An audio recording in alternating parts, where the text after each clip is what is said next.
13 de junio de 2021. Bienvenidos a cada uno de ustedes a la Iglesia de Dios de la Profecía. En este momento vamos a dar un recuento acerca de la historia de la Iglesia de Dios de la Profecía. Es importante que usted conozca su historia, que usted conozca cuál es nuestra misión, que usted conozca cuál es nuestra visión y hacia dónde vamos, hacia dónde nos dirigimos. Nuestra luz es Jesús de Nazaret y a Él es a quien seguimos. La gloria y la alabanza sea para Dios por permitirnos cumplir 118 años. Bienvenidos. Historia general de la Iglesia de Dios de la Profecía. La Iglesia de Dios de la Profecía traza sus comienzos desde el Nuevo Testamento, cuando Jesús llamó a los que Él quiso y ellos vinieron a Él, y designó a 12 para que estuvieran con Él y para enviarlos a predicar. Marcos 3, 13 y 14. La historia moderna de la Iglesia está íntimamente ligada a muchos de los movimientos religiosos importantes que se han dejado sentir en los Estados Unidos y en el mundo.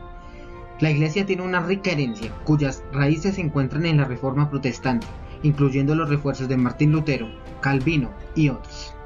Más que esto, es un legado de los que se llama la Reforma Radical. Grupos de Reforma Radical, tales como anabaptistas, menonitas, bautistas y cuáqueros, contendieron, diciendo que los principales reformadores no habían alcanzado una completa restauración de la Iglesia de Dios. Por lo tanto, los reformadores radicales buscaron una completa restauración de la Iglesia, basada en profundas experiencias espirituales, piedad personal y una estricta disciplina moral. Cuando grupos de reformadores radicales inmigraron a los Estados Unidos, durante los siglos XVI y XVII, sus ideas encontraron tierra fértil en las colonias y florecieron. En los Estados Unidos y en todas partes, ellos enfatizaron la experiencia de la salvación, el amor y la santidad práctica. Para ellos, el amor y la santidad eran las marcas de la verdadera iglesia, en contraste con los credos tan complicados y formales prevalecientes durante su época. Grandes avivamientos, algunos marcados por manifestaciones pentecostales, ocurrieron en los grupos radicales de reforma, especialmente entre los bautistas y los seguidores de John Wesley. Siguiendo en esta clase de tradición, los pioneros de la Iglesia de Dios de la Profecía vieron su trabajo tanto como una continuación, así también como una restauración de la Iglesia Apostólica. Richard Green Spurgeon. En agosto de 1886, Richard Green Spurgeon, un ministro bautista ordenado, y su hijo menor, Richard Spurgeon, reaccionaron ante los muchos credos prevalecientes entre los bautistas de su época. El memorable movimiento había permeado en las congregaciones bautistas del sur de los Estados Unidos con un punto de vista exclusivista de la Iglesia, el cual rechazaron los Spurgeon. Debido a ello, Richard Spurgeon y 7 personas salieron de las iglesias bautistas Holy Springs en Pleasant Hill Missionary, en el condado de Cherokee, Carolina del Norte, y organizaron lo que ellos creyeron que era una verdadera restauración de la Iglesia Apostólica. Ellos la llamaron la Unión Cristiana y la constituyeron basada en conceptos notablemente comparables a los de los anabaptistas del siglo XVI. El grupo estuvo de acuerdo en deshacerse de todas las tradiciones y credos humanos y tomar el Nuevo Testamento o Ley de Cristo como su única regla de fe y práctica, otorgándole los unos a los otros iguales privilegios y derechos para leer e interpretar por sí mismo como su conciencia se lo dictara y asentarse juntos como la Iglesia de Dios para transar negocios. Richard Spurgeon. En septiembre de este mismo año, Richard G. Spurgeon ordenó a su hijo Richard Spurgeon para que fungiera como pastor con el consentimiento de la congregación. En 1891, Richard G. Spurgeon padre murió. Dejó a su hijo solo para que cumpliera su visión para la Unión Cristiana. Richard Spurgeon logró establecer por lo menos 2 congregaciones más de la Unión Cristiana, aunque la congregación inicial en Barney Creek, en el condado de Monroe, cesó de funcionar. Algunos miembros originales de la congregación original ayudaron a fundar las otras 2 congregaciones, y así se perpetuó la organización original. En 1895, porciones occidentales de Carolina del Norte y del Sur, la parte norte de Georgia y sureste de Tennessee, fueron agitadas por un ala radical del movimiento de la santidad. Benjamin Harding Irwin llegó hasta el sur, procedente del mediano oeste, y afectó grandemente la región con su mensaje del fuego bautizador. Las congregaciones de Richard Spurgeon fueron tocadas por este movimiento, apartándose de las características generales de los bautistas y adhiriéndose a los principios del movimiento de la santidad. Richard Spurgeon mismo aceptó la santidad, pero trató de modificar el fanatismo que tendía a caracterizar el movimiento de Benjamin Irwin. Aquellos que experimentaron el fuego bautizador eran a menudo difíciles de manejar, por lo cual Richard Spurgeon luchó arduamente para mantener el control de sus seguidores. En el verano de 1896, en el condado de Cherokee, Carolina del Norte, aproximadamente a unos 19 kilómetros de la congregación de Richard Spurgeon en los condados Monroe y Polk, en Tennessee, surgió un avivamiento influenciado por Benjamin Irwin.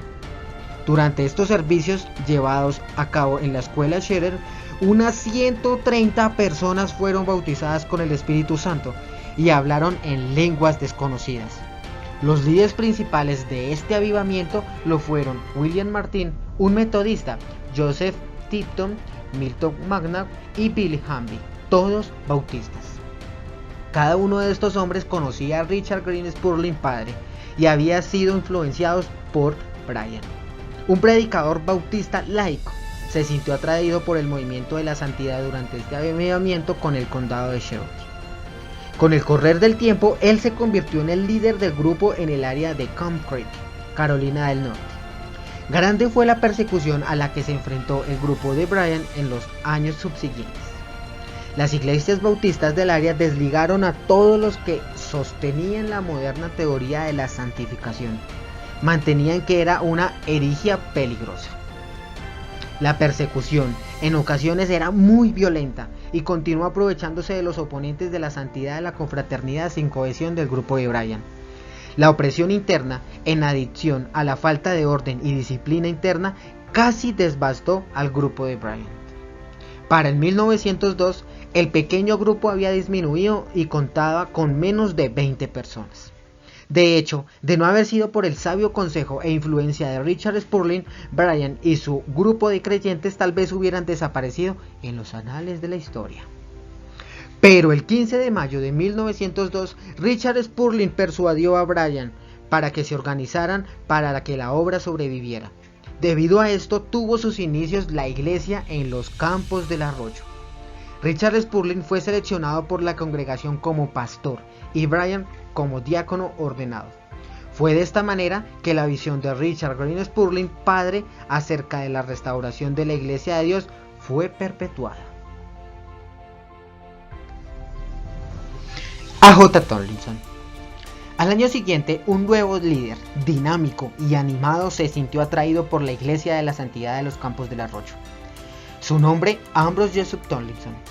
Tomlinson era un cuáquero que había experimentado la salvación y la santidad en su vida personal y que había venido a las montañas Apalaches en 1899 como misionero bajo los auspicios de la Sociedad Bíblica y de Tratados Americanos. A.J. Tomlinson entabló amistad con Richard Spurgeon y Bryan y la Iglesia de la Santidad de los Campos del Arroyo. Richard Spurgeon impresionó grandemente a Tomlinson al explicarle acerca de su visión de la iglesia. El 13 de junio de 1903, después de un periodo de oración agonizante de una revelación personal por parte de Dios, A.J. Tomlinson se unió al grupo. Richard Spurgeon le administró el pacto de membresía y le extendió la diestra de confraternidad, la cual Tomlinson aceptó con el entendimiento de que esta era la iglesia de Dios de la Biblia. Este evento fue tenido como muy sagrado por Tomlinson durante el resto de su vida. Después de años de búsqueda religiosa, él había por fin encontrado el lugar en el cual trabajar para Dios. El potencial de A.J. Tomlinson para el liderazgo fue rápidamente reconocido por Richard Spurgeon y los demás, y ese mismo día fue seleccionado inmediatamente como pastor de la congregación de Camp Creek. Tomlinson era ahora impulsado por un sentido de misión. Bajo su dinámico liderazgo, la iglesia organizó rápidamente varias congregaciones en Carolina del Norte, Tennessee y Georgia, y en los próximos 20 años aumentó en membresía a más de 20,000, concentrada primordialmente en el sur de los Estados Unidos. Para 1906 se sentía la necesidad de celebrar una asamblea anual para promover una unión más cercana y confraternidad entre las iglesias. La primera asamblea anual se llevó a cabo el 26 y el 27 de enero de 1906 en el hogar de J. C. Murphy, en el condado de Cherokee, Carolina del Norte. Fue durante la asamblea anual de 1907 que se adoptó oficialmente el nombre Iglesia de Dios. En la asamblea de 1909, A.J. Tomlinson fue seleccionado para servir como supervisor general de todas las iglesias de Dios, una posición en la que continuó hasta su muerte. A.J. Tomlinson, al igual que muchos dentro de la congregación de Camp Creek, se inclinaba hacia el pentecostalismo clásico, mucho antes de que comenzara el siglo XX.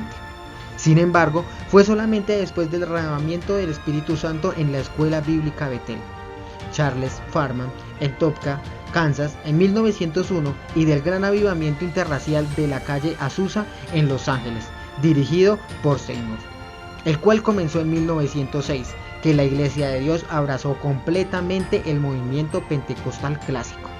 El 12 de enero de 1908, Cashwell, el apóstol del pentecostalismo en el sur, quien había estado en la calle Azusa, predicó un mensaje en la iglesia local de Cleveland, Tennessee, por la invitación de A.J. Tomlinson. Después del mensaje de Cashwell, Tomlinson cayó al suelo y recibió el bautismo del Espíritu Santo. Él confesó haber hablado por lo menos 10 idiomas diferentes mientras se encontraba en éxtasis, y tuvo una visión de una cosecha mundial para la iglesia a través de un alcance misionero.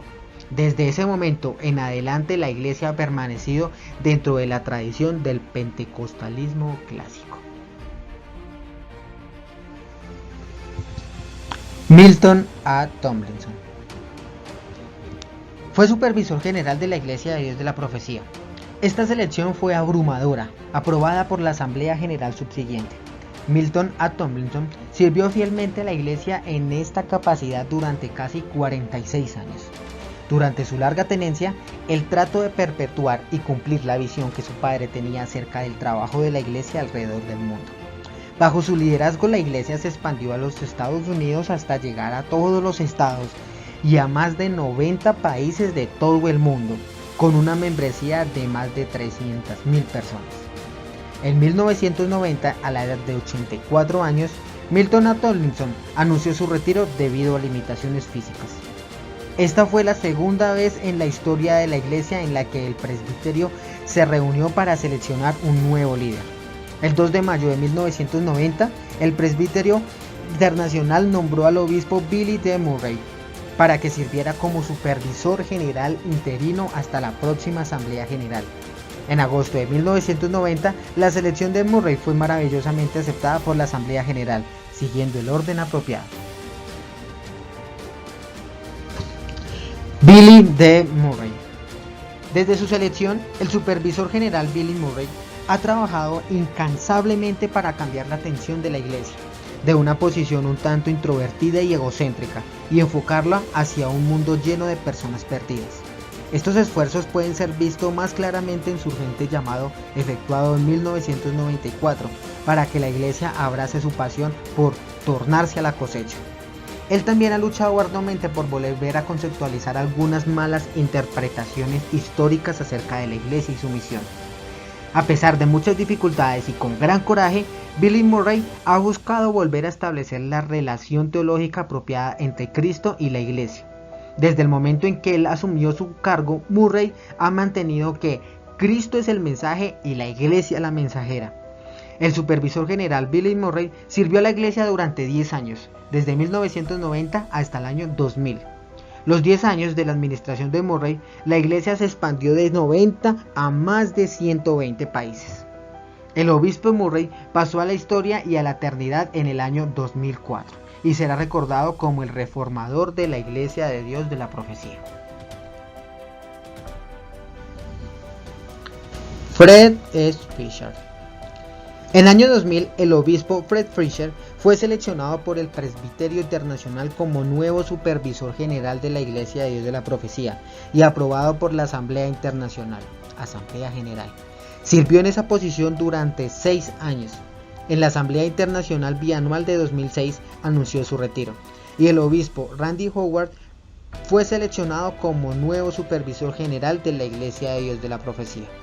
Randy Howard sirvió a la iglesia en esa posición hasta el 26 de abril de 2013, donde no anunció su renuncia, para una temporada de renovación espiritual y por cuestiones personales dentro de su familia.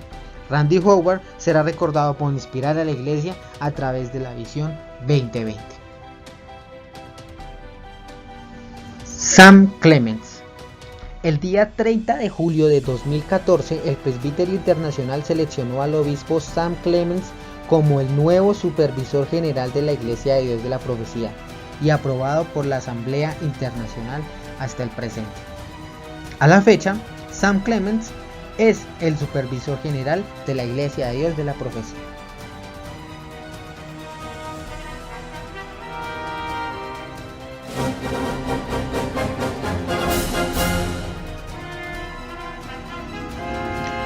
Historia de Dios de la Profecía en Colombia. La Iglesia de Dios de la Profecía en Colombia tuvo su inicio a través del contacto que hubo entre la hermana Carmen de Rodríguez y el programa radial llamado La Voz de Salvación, dirigido por ese entonces por el obispo José Antonio Reyes y retransmitido en Bogotá, Colombia por la radio Nuevo Continente. José A. Reyes. La hermana Carmen de Rodríguez, quien pertenecía a Iglesia Elim y quien además tenía un grupo musical cristiano, un día escuchó el programa de radio La Voz de Salvación y le gustó. Luego, pasados unos días, escribió a Puerto Rico, de donde se transmitía el programa, con la idea de pedir colaboración para el grupo musical cristiano. El obispo Reyes recibió la carta y sin aviso previo viajó a Bogotá, Colombia, y llegó a la carrera 77A, número 72A04 en el barrio Tabora. Estuvieron presentes en dicha reunión Carmen Rodríguez, Juan Manuel Rodríguez, Amparo Rodríguez y Luz Marina Rodríguez. El obispo José Antonio Reyes compartió con la familia Rodríguez asuntos relacionados con la visión de la Iglesia de Dios de la Profecía, doctrina y gobierno. Después de diálogo, preguntas, respuestas y oración, la familia Rodríguez decidieron unirse a la Iglesia de Dios de la Profecía, realizando el pacto de membresía. Y así comenzó la iglesia en Bogotá, Colombia, en el mes de marzo de 1973. En los inicios, la Iglesia de Dios de la Profecía en Colombia comenzó a funcionar por un periodo de tiempo en la casa de la hermana Carmen Rodríguez. El obispo Reyes les recomendó que buscaran un local para arrendar y consiguieron una casalote en el barrio Las Ferias, donde se trasladaron y continuó la iglesia. La iglesia utilizó métodos evangelísticos como el programa de radios La Voz de la Salvación y Voces Cristianas de Éxito, evangelismo personal, campañas evangelistas, Instituto de Entrenamiento Bíblico IEB, reunión de hogares, visitación de hogares y marchas. El evangelista cubano Vicente Concepción fue enviado al comienzo a Colombia para apoyar la nueva obra por medio de campañas evangelísticas, donde se salvaron varias personas y fueron bautizadas. La iglesia continuó avanzando y un excura y ahora pastor Carlos Arturo Castiblanco, quien se había convertido al evangelio varios años atrás y quien tenía un ministerio independiente llamado Iglesia Cristiana El Olivar, con varias iglesias establecidas, decidió unirse a la Iglesia de Dios de la Profecía. El pastor Castiblanco entregó las siguientes iglesias establecidas en algunos barrios de Bogotá, como Ramajal, Bosque Popular, San Francisco y El Carmen. El pastor Castiblanco también realizó campañas evangelísticas entre los indígenas, como en las tribus de los guambianos y paeses. Después de un tiempo, el pastor Carlos Castiblanco se fue a seguir sus estudios teológicos a Guatemala y finalmente se radicó allí. Al principio, el obispo José Antonio Reyes tuvo que cumplir con el rol de supervisor nacional de la nueva iglesia en Colombia, aunque vivía entre los Estados Unidos y Puerto Rico por razones ministeriales. A medida que la iglesia crecía, se iban estableciendo nuevos ministerios locales según la necesidad y disposición de los hermanos. La hermana Carmen Rodríguez fue nombrada como la primer líder nacional del ministerio de damas, y Juan Manuel Rodríguez fue nombrado como el primer pastor en Bogotá. Amparo Rodríguez fue nombrada como la primer líder nacional del ministerio de jóvenes. Después de un tiempo, la Iglesia de Dios de la Profecía logró establecer la primera iglesia de Bogotá, en la ciudad de Villavicencio, que está ubicada en los Llanos Orientales, a 115 kilómetros de Bogotá. El obispo Reyes y el evangelista Vicente Concepción viajaron y realizaron campañas evangelísticas, donde nuevas personas entregaron sus vidas al Señor, fueron bautizadas en aguas e hicieron el pacto de membresía. En septiembre de 1986, el pastor José Camacho viajó de Bogotá a la ciudad de Barranquilla, situada al norte de Colombia, y a 982 kilómetros de Bogotá a establecer la iglesia. Vivió allí 10 años, logrando dejar establecidas las iglesias en el barrio Las Moras y Villa Estadio, y 2 campos blancos en el barrio Los Cedritos y barrio Chinito. El pastor José Camacho regresó a Bogotá en agosto de 1996, después de casi 10 años de labor en la costa atlántica de Colombia. Los primeros años de la iglesia en Colombia fueron de mucha bendición, sobre todo en Bogotá. Luego se estableció en Villavicencio y Barranquilla. A pesar que tuvo un crecimiento significativo por el cual tuvimos iglesias de más de 100 miembros, luego vino un decaimiento espiritual y de liderazgo que llevó a la iglesia a finales de los 80 y los comienzos de los 90 a su periodo más crítico. Se perdieron muchos líderes, miembros e iglesias. Se visualiza un futuro en que la Iglesia de Dios de la Profecía en Colombia sea una iglesia con las siguientes posibilidades de ministerios. Una iglesia que llegue a todos los niveles sociales con el mensaje de Cristo. Una iglesia con fuertes valores sobre la familia. Una iglesia socialmente comprometida. Una iglesia abierta a la comunidad. Una iglesia en constante crecimiento a través de la plantación de nuevas iglesias. Una iglesia entrenada en el campo ministerial y teológico. Una iglesia constructora de puente entre las diferentes denominaciones. Una iglesia que practique la unidad de los creyentes. Estamos alcanzando un crecimiento integral en todas las áreas y lo más importante es que la proyección de la iglesia, del ministerio y liderazgo es para alcanzar mayores logros, servirle a Dios de corazón y lanzar impacto positivo en medio de una nación con tanta necesidad de la palabra de Dios. La historia se seguirá escribiendo y actualizando. Esperamos cumplir con el propósito y destino del Señor Jesucristo para Colombia. Y bien, queridos hermanos, espero que ustedes hayan recordado de dónde venimos, en dónde estamos y hacia dónde vamos. Iglesia de Dios de la Profecía le da a usted una gran bienvenida, un gran saludo. Hay mucho camino por recorrer, hay muchas misiones por alcanzar. Mi hermano, no se canse, no desmaye, que Jesús de Nazaret está con usted en todos los momentos, días, horas de su vida. Démosle esa fuerte alabanza a Dios, ese fuerte aplauso a Dios y que Dios nos continúe bendiciendo en gran manera. Gloria a Dios. Aleluya.